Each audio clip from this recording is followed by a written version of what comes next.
Hi, I'm Cynthia Schiller. Please like and subscribe where we're helping heal one day at a time. Look, I just want to talk about this. There's a lot of videos about how evil and demonic these narcissists are. And I just kind of want to get a discussion going on that. I, as a person, always like to see the good in people. And I think as empathetic people that we like to see the good in people. We believe they're kind in nature. A lot of what we go through in life we learn how to communicate with people, we learn how to share. We are often selfish by nature. um, that's just us, it's a survival technique, but we're taught throughout life. So as children we throw our little fits to get what we want. We don't know how to communicate the right way. We start learning that, hey, this please thing works, so we start using please a little bit more. We start changing our tone of voice. Instead of please can I have that, I said please. We learn how to say it the right way. But narcissists are kind of caught in a younger stage, depending on their development, when their trauma happened, um, is going to kind of dictate on where they got stuck in life. And there's going to be different levels, just like we call them abusers. Um, Sometimes we got to be careful that, we threw our little fits and they just didn't want to give in to our little fit, because there are times we get so frustrated. So there is a balance. Like, did we overdo it? Did we push them away this time? Or were we being realistic? Did we give them time to process things? So that's what's really hard in relationships.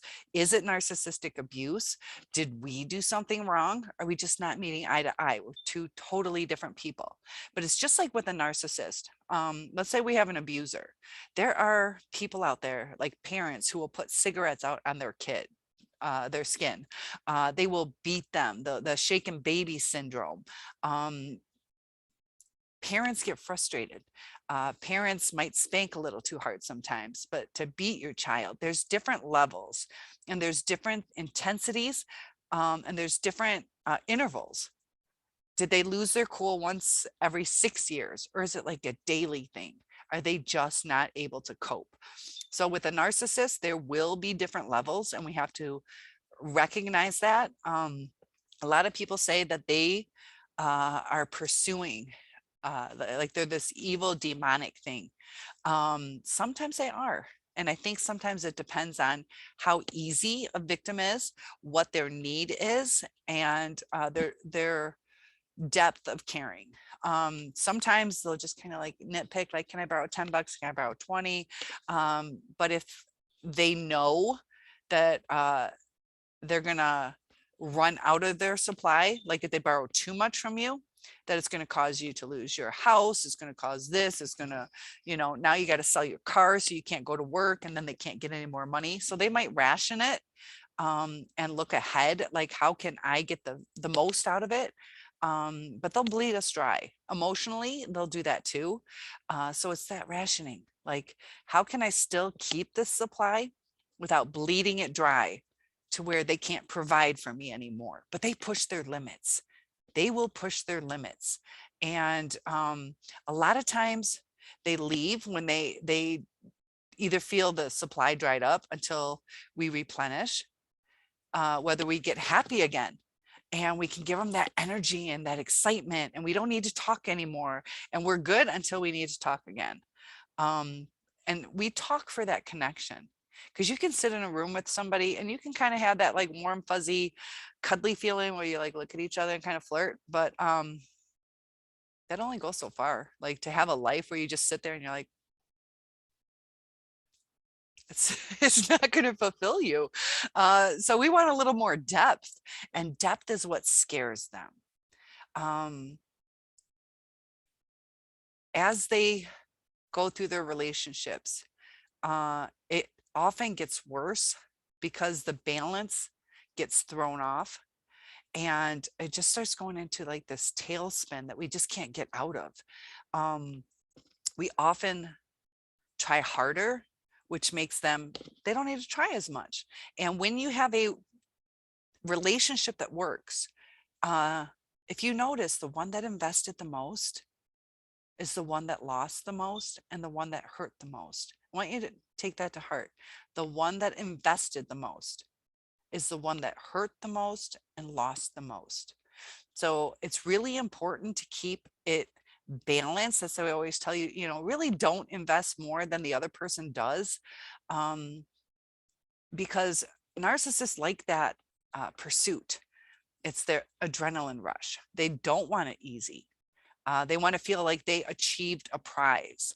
And the hardest part is once they have that prize, it's stuck on a shelf.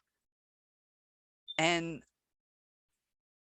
unless it's easy, it doesn't work. Because if you follow my channel, I'm going to be honest with you guys. The person I'm talking to, we went through all this stuff. You'll get to know me as time goes by. But he's now engaged, and we had gone through a lot of stuff. Promises, future faking, things just got out of hand and off balance. So I was discarded. And he even said, even my current girlfriend, now granted they're engaged now, even my current girlfriend, my kids, my family, he even said, they all know it's all about me. And I know they're working right now because I don't know her, but she seems high quality. She seems like a good person. But I think what it is she provides just on par with me. I don't think she's better than me, but it was a fresh start and it was easy going. So we'll see what happens in the future. How much of herself she's going to lose. With my first ex, I lost myself. I did with this guy too. But I remember my first ex would come home and he's like, it almost looks like you're jealous that I'm playing with our daughter. And I wasn't jealous, but I was also like, you just like walk by me and you don't say, like, I'm glad you're playing with our daughter, but like, I think I might have gone a, hey, but this is a person I was engaged to, and you just want the, hey baby, give me a hug, and I can't wait to play with our kid, and oh, I can't wait, what are you making for dinner? I don't even mind being submissive. I'll make that dinner, go play with the kid, and then just tell me dinner was great or it sucked. You can be honest with me. And that's the other thing too, though, is a lot of times they do, in a sense, sometimes, not always, sometimes they do try. They might say, oh, that was delicious, and I can't believe you did this and that and that. So then we think that they like something, we do it again, and then they start like, ugh, so we don't know what our reality is. I'd rather have somebody kindly say, that was nice that you made that, it's too salty, or I don't like peas, or whatever it is. That's when you have a true relationship. That's when we can please each other the right way. Because if I'm making something with peas in it all the time and you hate it, you're going to start to resent me. Like, and I made it because you said that you liked it. Like, think about that. I made it because you said you liked it. Now you resent me. And in narcissistic relationships, some of the lies they tell, we hold on to as a truth. So we pursue that truth. Just like the other one, promising me, of course, we'll be together. And then you freak out when you can't even communicate with them, and you're like, are you dead? Like, we're supposed to have a future together and I can't even text you. You must be dead. And then you're like, at least tell me you don't want to talk anymore. Like, I think you're dead. And you still don't hear anything for months until you're like, I can't take it anymore. And my dad ended up losing his leg. I had quit my job to move back to take care of him. So I don't know if at that time he's like, wow, she did this for somebody. She's going through a hard time. I'm being a little too hard on her. Or maybe it was easy now that I'm back in town. I would have gone back. All they had to do is say, come back. You're in Tennessee, come back to Michigan. There's a 10-hour drive. 10 hours. He couldn't wait 10 hours. But as soon as it was easy, as soon as I'm back in Michigan, I saw him. Something to think about. I was willing to drive 10 hours. And that was too much to ask. Sometimes they're too afraid of a no.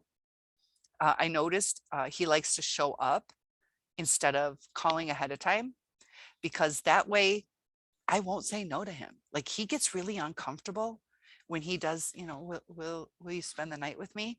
Or, will you stay? Or like, he gets uncomfortable because there's that opportunity for a no. And it breaks my heart. You do the ruminating. I see where I should have backed off. But when you're asking somebody if they're dead, your almost fiance, are you dead? And then you're like, babe, I'm freaking out. Babe, this is what I feel like. Babe, it's like, have you ever thought of somebody who is just trying to say, is my child dead or alive? You have the answer. This is an analogy, but it was like, somebody whose child was kidnapped. You don't want your kid dead. But if they're dead, you want to accept it instead of going 20, 30, 40 years, all your effort searching for a dead kid that you're hoping is alive. And that's what I told him. It's like, you have the answer. I just want the answer. You know the answer. And that's where the lack of empathy, like for me to say, I feel that deep. I feel that deep. Like, as an analogy, a mother searching for her child. And of course, you don't want to hear the kid's dead, but you want to process it. You don't want to live your life in this limbo. You'll live your life in that limbo if there is hope. But if there's no hope, let me process it. Don't let me waste my time. And it was probably, I don't even remember, 6 to 8 months, 6 to 8 months of freaking out, 6 to 8 months. And it wasn't only one time we went through this stuff. There was another time there was a snowstorm, I'll stop by. And it was a week this time. It was just a week this time. But are you okay? I know you said you would probably stop by. And this is where the word stuff comes on. I would probably stop by. And usually when I say that, I'll probably stop by. But if I can't, I'll say, hey, sorry, or I got busy, or I'm running late at work, or I got a flat tire, if it's the truth. Sometimes too, like, people lie, like, I don't want to tell you, like, the love of my life just stopped by. I don't want to come over for brownies today. People lie, and that's where it gets a little confusing, because we're not perfect. A lot of times we try, but we also try not to hurt people's feelings. It's not right to lie. But there's those white lies. So when we take our mistakes or not on the up and ups, we try to relate it to them. So we might lie every now and then, those little white lies, like, I don't want to hurt the person's feelings. So we try to, like, put that on our narcissist. Like, I get it. But they do it so often over little things that don't matter all the time. They do it over big things that do matter. And they will give us false documentations. Like, I got proof that he filed for divorce. I looked at it and I'm like, there's no docket number on it. There's no docket number. I went to law school. I went through four custody battles. That's how crazy my other ex was. He threatened to kill me if I didn't abort her. He didn't really see her all that much. He turned out to be a good dad. I'm not going to badmouth him on that. But as far as fighting for custody, 6% of divorces go to custody. We weren't even married. He didn't even want me to have the baby. It was God coming down on him. It's going to ruin his life. He's going to have to drive a crappy truck and live in a trailer. And I'm like, okay, like, I never asked you for any money. You don't want anything to do with this. It's, you can walk away. It wasn't like I was, like, I'm so easygoing.